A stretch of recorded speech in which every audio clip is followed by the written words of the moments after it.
A poor waitress was fired.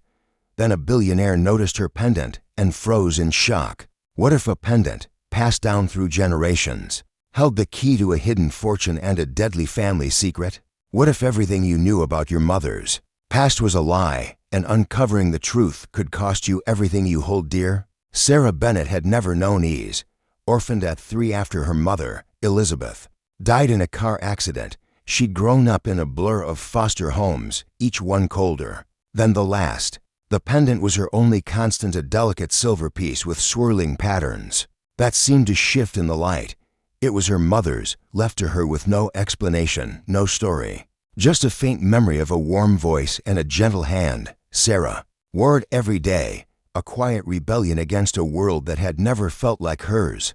Lux Bistro, a glittering shrine to wealth in downtown Manhattan, was her lifeline.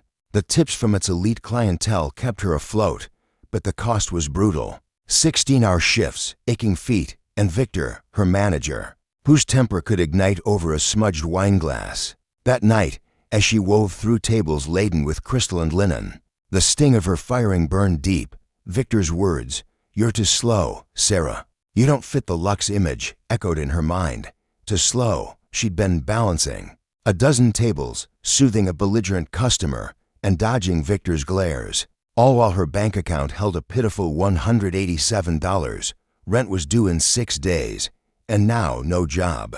The pendant felt heavier, as if it carried the weight of her crumbling life. As she refilled a carafe of water near the window, she felt a gaze, sharp and unyielding. Julian Hayes, tech billionaire and Lux regular, sat alone, his tailored suit as precise as his reputation for ruthless efficiency. At 42, he was a man who commanded rooms without speaking, his icy blue eyes scanning the world like a predator. Tonight, though, his focus was singular on her pendant. His expression shifted, a flicker of shock breaking his stoic mask. Sarah's hand instinctively covered the necklace, her pulse racing. "Miss," he said, his voice low but urgent, slicing through the restaurant's din. "Where did you get that necklace?" Sarah froze, her throat tight. "It was my mother's," she managed, her voice unsteady. "Why?" Julian's jaw clenched, a storm brewing in his eyes. "We need to talk," he said, standing abruptly. "Privately, after your shift." The rest of Sarah's shift passed in a fog of trembling hands and racing thoughts. Julian's words looped in her mind, each one pulling at the fragile threads of her composure. Why did a billionaire care about her mother's pendant? And why had his face paled, as if he'd seen a ghost? When the last patrons left and the bistro's chandeliers dimmed, she found Julian waiting by the entrance, his coat draped over one arm, his posture rigid with purpose. "I'm Julian Hayes," he said, as if his name weren't synonymous with power. "That pendant, it belonged to my mother." Sarah's breath caught. "That's impossible. My mother gave it to me. She died when I was 3. Julian's expression darkened, a raw edge to his voice. "My mother, Margaret, was murdered when I was 8. That pendant was hers, custom-made, one of a kind. I'd know it anywhere." The words hit like a physical blow. Sarah's mother, Elizabeth, was a ghost in her life, reduced to a name on a faded death certificate, and the pendant she now clutched. "You're wrong," she said, her voice trembling. "This is all I have of her. You can't just—" "I'm not trying to take it," Julian interrupted, his tone softening but urgent. "But I need to know how you have it. My mother's journal mentioned a woman, a trusted friend, who held a secret tied to that pendant. I believe it was your mother." Sarah's head spun. A secret? Elizabeth had been a nurse, kind but distant in the fragments of memory Sarah clung to. A car accident had taken her, or so the records said. But Sarah had always sensed a gap in the story, a truth buried just out of reach. "What kind of secret?" she asked, her voice barely above a whisper. Julian gestured to a sleek black car, idling outside. "Come with me. I'll show you." Against every instinct screaming caution, Sarah followed. The car glided through Manhattan's glittering streets to a midtown penthouse, its floor-to-ceiling windows framing the city like a living canvas. Inside, Julian led her to a study lined with mahogany shelves and a locked safe. He opened it, retrieving a leather-bound journal, its pages yellowed with age. "This was my mother's," he said. turning to a page with a sketch of the pendant, every swirl, every curve identical to the one around Sarah's neck. Below it, in elegant script, was a note: "The key lies with E, protected at all costs." "Who's E?" Sarah asked, her heart pounding. Julian's eyes met hers, steady and searching. "Elizabeth, your mother, over the next week." Sarah and Julian became uneasy allies, bound by the mystery of the pendant. Julian's penthouse became their base, the journal their guide. Margaret Hayes had been a philanthropist, channeling her family's wealth into a charity that transformed lives. But the journal revealed a darker truth. The charity was a front, a way to hide a fortune amassed by Margaret's great-grandfather, a tycoon whose empire was built on exploitation. The pendant, Margaret wrote, was a key to a Swiss bank account holding $500 million, accessible only with its unique design and a passcode. Elizabeth, Margaret's closest friend, had been entrusted with the pendant after Margaret's death. But Elizabeth's own death a year later, a supposed car accident, had left the pendant with Sarah, its significance lost. Sarah struggled to reconcile this with the mother she'd imagined, a quiet woman who'd loved her but left no answers. "Why didn't she tell me?" she asked one night, her voice breaking as she sat across from Julian. The journal opened between them. Julian, his tie loosened and a glass of bourbon in hand, looked older than his 42 years. "She was protecting you. My mother's death wasn't an accident. Someone wanted that fortune hidden, and they killed her for it." The words chilled Sarah. Her mother's death, too, now felt suspect. They dug deeper, uncovering a storage unit in Brooklyn listed in Elizabeth's name. Inside was a box of her belongings, faded photos of Elizabeth and Margaret laughing together, a locket with a picture of a toddler Sarah, and coded letters addressed to Margaret. The letters spoke of a safeguard and a betrayal, hinting at a traitor in the Hayes family. One letter, written in Elizabeth's hurried scrawl, made Sarah's heart ache. If they find out, we're done for. I'll keep her safe no matter what."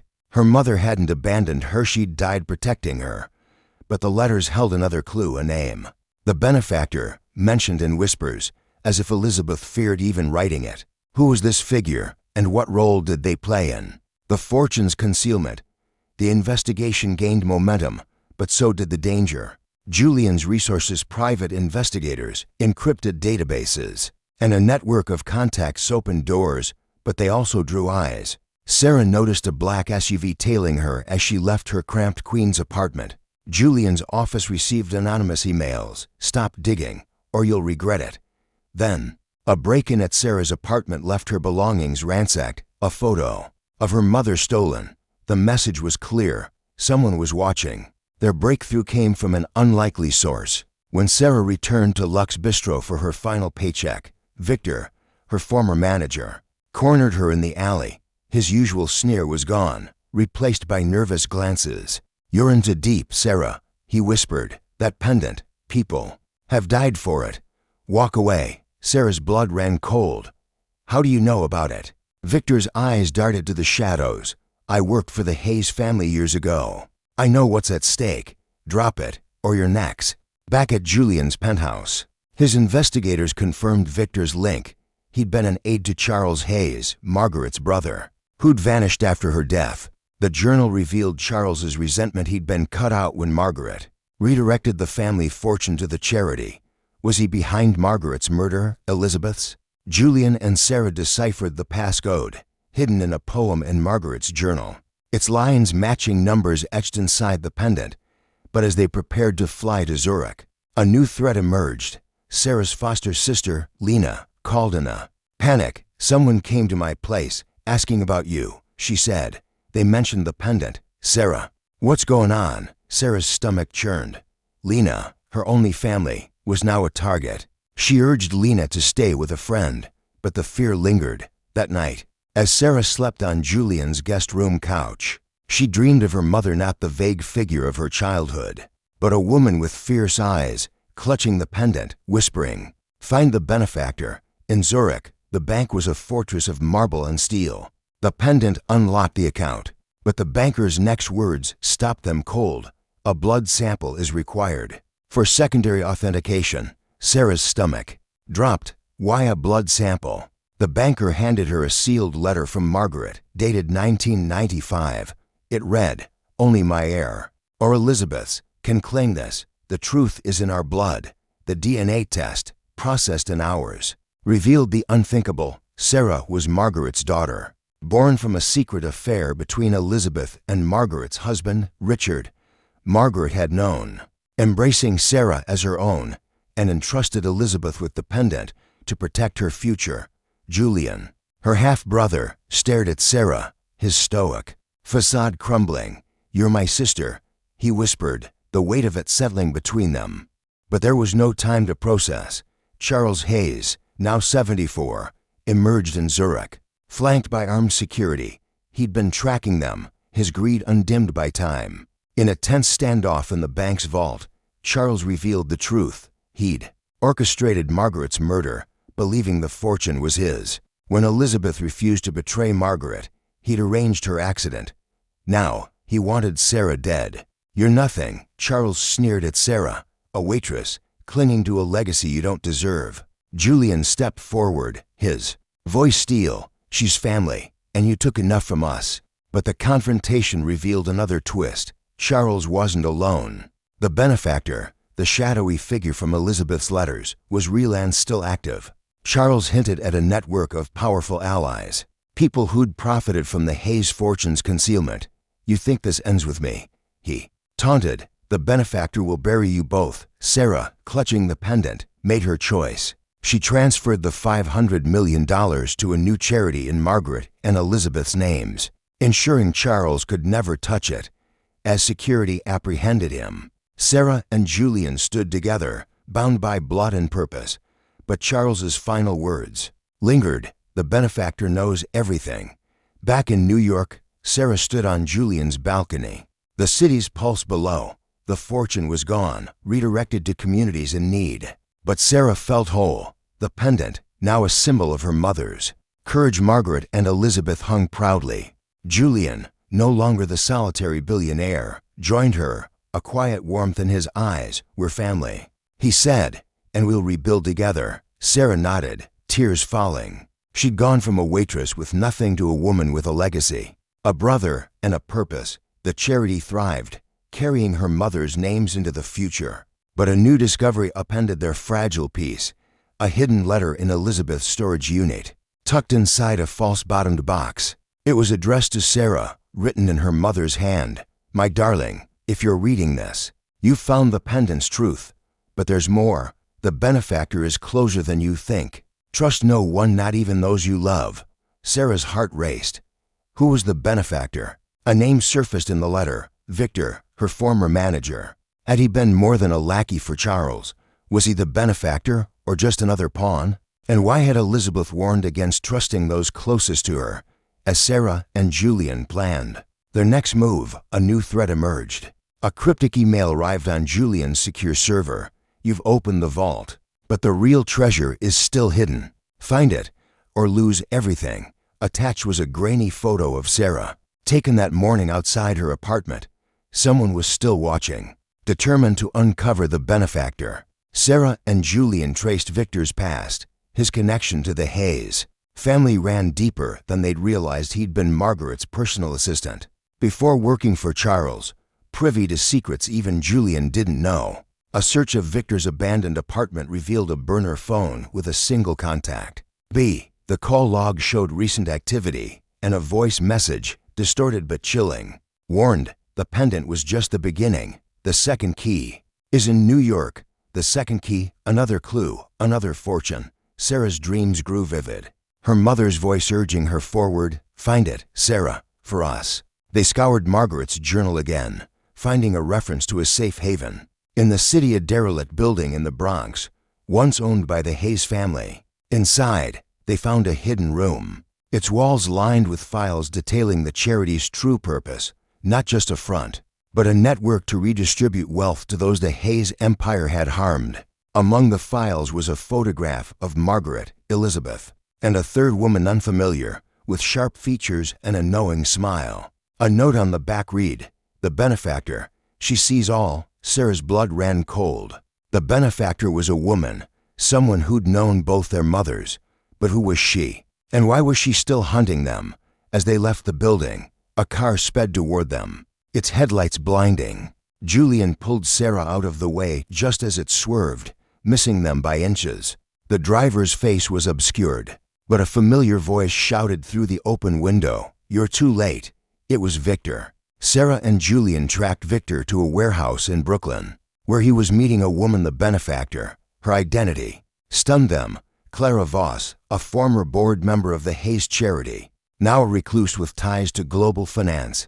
Clara had been Margaret's mentor, but her greed had turned her against the family. She'd manipulated Charles, orchestrated the murders, and now sought the second key, a digital ledger hidden in the Pendant's design, controlling a network of offshore accounts worth billions. In the warehouse, Clara revealed her plan to seize the ledger and dismantle the charity, redirecting its wealth to her own empire. Margaret was a fool, she spat.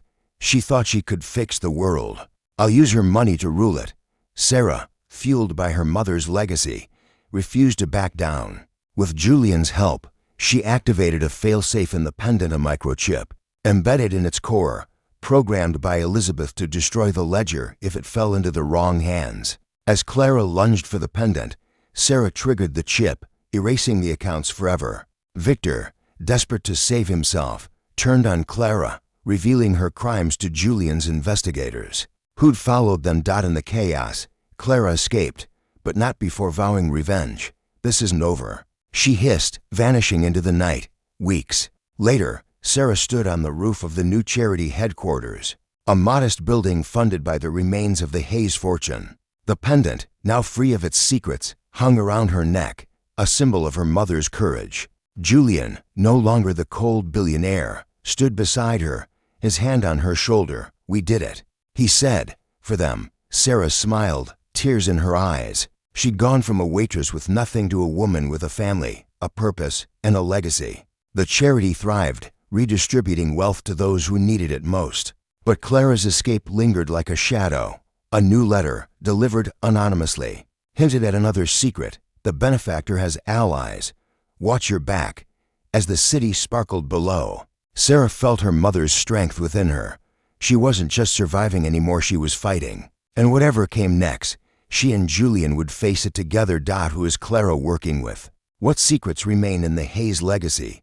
Follow Sarah and Julian as they hunt the truth, uncover hidden allies, and fight for a future worth saving.